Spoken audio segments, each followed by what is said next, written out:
Good day guys, so meron tayo itong another issue ng Urban. Itong sasakyan na to galing ng Cavite. Ngayon na nangyari, nasa Commonwealth daw siya, hindi niya na may pasok yung cambio. So ang hirap na ipasok. Nanapakan yung clutch, pero mahirap ipasok yung cambio sa lahat ng gear. So ang ginawa niya, nung naipasok niya ng segunda, nadala niya rito. Ngayon check natin kung ano yung problema, pero may doubt na ako na may problema sa kanyang clutch components. So ngayon ipapwesto natin itong van. Ayan, kung mapapansin nyo, full press na tayo ng clutch. Ayan, pumasok. Yun. Okay, so lipat na natin. Pang-apat ngayong araw. So malamang bababa natin yung transmission, ano?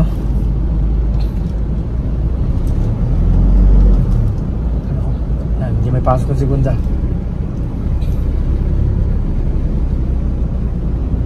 Okay.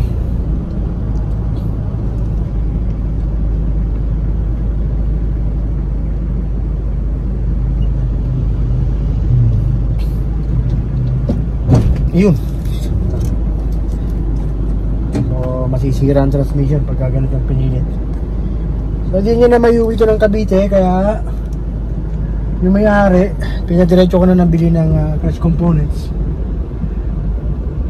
Oh my god. Pero actually itong clutch components daw niya 1 year pa lang, ano?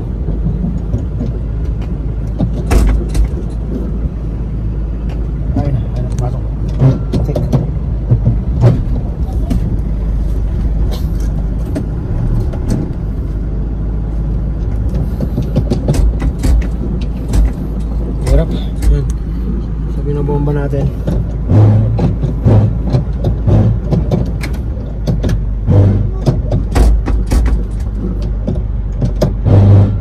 Wag na. Wag. Sira nga, kaya nga gagawin eh. Tulak mo. Quality. Tulak mo.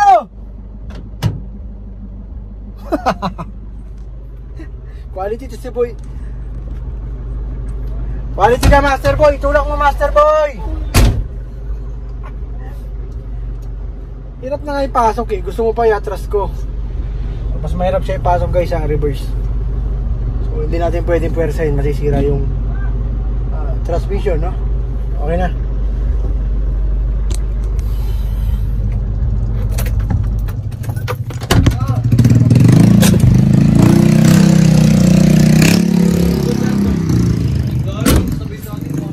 Okay, so itong pyesa nito on the way na. Pinalalamove na. Ha? Pinalalamove na yung pyesa nito. On the way na. So babakbakin na namin to. Ito yung pinakapahinga namin, no? 2 times transmission. Pangalawang transmission ngayong araw. Okay guys, so nakaraan ng mga ilang minuto, natanggal na namin. Ibaba na namin yung transmission. Pakita ko sa inyo kung ano yung nangyari. Boy, amin na.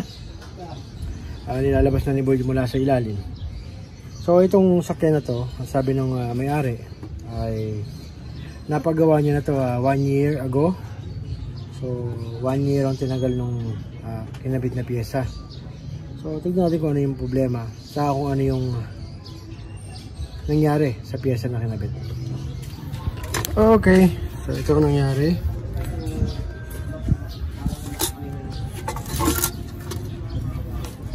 Yun ang nangyari. Oh my god. Ayan ang nangyari, no? So nasira yung diaphragm, naputol. So dito sumasahid yan. Buti hindi pa tumagos tong release bearing doon, kasi kung tumagos yan doon, lalong hindi makakatakbo, no? Ayan. So ito yung naging problema. Okay. So yan nangyari. So nung nagpababa ng transmission, nagpalit din ng clutch fork, ano? Ayan. So replacement yung clutch fork. Ayan, KCR. Tanong bakit nagpalit. Release bearing. Ayan. So ang clutch nya, ayan. So may problema talaga ito, no? So ito, Nissan. Then Valeo. Ayan.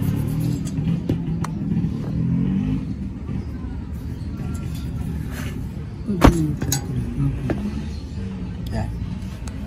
Okay, so ito yung nabibili na pressure plate na pag sinabi mong 2000 model, yan, ito yung binibigay ng kasa. So, possible. Ito na po. Paano nangyari? Durog. Kinabet? Palpak talaga. So, pwedeng magreklamo? Eh, paano? May reklamo yan. Kasi ginamit mo 1 taon. Oh no! Durog. What happened? Bakit? Dahil sa pagdadrive ko? Hindi naman. Kasi hindi naman durog yung release bearing eh. So, ibig sabihin yung item na ikinabet, Yung parts talaga. Pangit. Yan, yung parts talaga na kinabit. Oo. Visit sila. Yeah, buong release bearing oh. Dapat durog yan. Dapat ito unang dudurog para masira niya to. Kaso Kap, ang unang nadurog ay... Ito, yung diaphragm. Oh no. Ayan, may isasama niya natin sa vlog. Ito, bakit? Bakit pinalitan? Nagpalit to ng clutch fork. Ay, hindi ko alam, Kap. Yung nga, usually, pag nagbababa kami nito, yung original pa rin kinakabit. Hindi ko alam, Kap. Replacement yan. So, ano gagawin natin? Wala, babalik natin yan. Yan muna. Asan yung spring yan? Yan muna. Oo, pero ito yung importante. Kaya hindi mo na makambyo. Kasi, Ano na? pag ganyan, nakita mo doon, tagilid na. So, hindi na may turak yung diaphragm. Apo. Sa side na to. Dito na lang sa side na to. Apo. Buti umabot ka pa rito. Kasi kung hindi, pag ito lumusot doon, hindi ka na makakatakbo. Oh, ano Kap, actually pinag-practice na namin. Sabi niya, subukan mo nga kasi umaangil na. Pagdating namin doon sa Commonwealth na marami nang huhuli, hindi na talaga itinabi ko. Nung itinabi ko, tsaka namin itino. Sa DOS na lang kami, simula Sandigan Bayan nandito. So, yan naging problema, diaphragm. Yeah. Customer cradle mention mo. Ayan. Walang iya sila. So, ito, ito na yung bago niya. Asan yung lalamove? Wala. Nauna pa kayo sa lalamove. Kaya nga, sabi ko, dito ka na lang magagalit yung boss ko. Sinisita na kako ko ng boss ko yan. So, ito na yung kakabit natin yan. Unbox muna natin. Okay, so ito yung pilot bushing. So, yun yung hinahanap mo. Possible hindi nila pinalitan yan. Sure. Maraming hindi nagpapalit niya. So, ito release bearing natin. Ang nangyari dyan, saan mo ba pinili yung parts dati? Si Cradle, hindi ko alam, Kap. Sa original yung clutch. Original din nun. Ito lang replacement, clutch fork. Pero dapat hindi nila pinalitan. Ngayon, ito, original, kaso nga lang, low model. Pang 2000 model. Yung mga Valeo na yan. No? Kasi ganito yan. Ito kasing low old model o old stock. Dito sa new stock na dapat na binili mo, mas mahal yan kesa dito. So mas mura dapat to. Mas mahal siya. So, na-explain ko na yan. Na-explain ko na yan sa mga vlog ko na ito binibigay nila yan para mas malaki yung patong. Hindi talaga yung price. Price difference dapat hindi mo pa dapat i-presyo yung presyo nito dito. Yan. Kaya tinatanong ko kung magkano at kung sino. Okay, so kakabit na natin yung original para matapos na to. Okay guys, so tapos na. No? Medyo malinis na kami ito. Ikabit na namin. So dito sa issue na to, ang naging problema yung pyesa. No? Kasi kung release bearing, dapat makikita natin na durog yung release bearing. So ang naging problema yung diaphragm ng pressure plate, no? Or ng clutch cover. Okay, so testingin muna natin bago masabi natin na okay na. Quality. Okay, so may patrit pa yung nangyari. Gatorade. Okay, so yan sila from Cavite. Ayan. Hi vlog. Share and subscribe. Okay, so buti na lang umabot sila dito. No?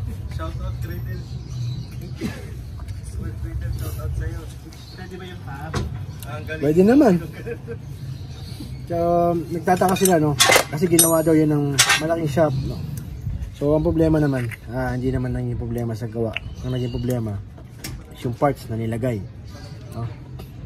Pero meron pa rin tayong nakikita na problema or pagkakaiba. Hindi pa siya problema, pagkakaiba sa familiarity, no? Kasi kung familiar yung gumagawa sa parts and then sa pagkaka-resurface, dapat naiayos, no? Or hindi yun yung parts na ikabit. Okay, start. Okay, so testingin na natin. Nagkaroon na ng konting commercial dahil nakita ko may problema yung hose nya, no? Yung upper radiator hose, may trasek dito, so nasira na, dumana supply yung tubig, huh? Okay, so natakpang palitan na natin ang replacement. I-testingin na natin.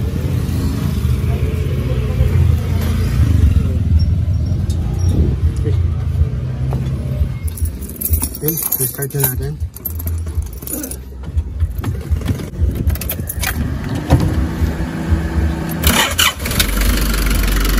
Okay.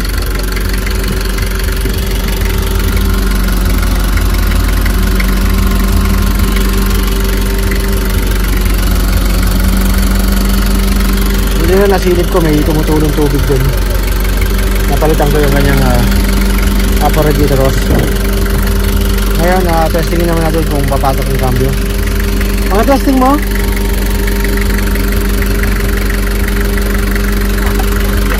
Ha? Saka kami clutch. Ha? Pasok yung cambio. Oo. Yan. Quality. Quality? Ano sabi mo, bakit malambot? Nanibago ka, diba? Yan talaga ang clutch ng Nissan. Hindi ganyan yan, yung bagong gawa rin, hindi. Ha? Ayun na, okay na. Hindi, pero madali pasok. Okay. Oh. Diba? Okay, quality. Okay guys, so yan, so naayos na natin. Makakauwi na sila ngayon. Another satisfied customer from Cavite, no? Naib kayo, no? Apa. Naib yung kanina 13 Martiro. Okay, sabi ko nga, ang pyesa minsan yan na sinisira ng trabaho, no? Kaya hanggat maaari gusto ko original, kasi sa original hindi talaga yung quality.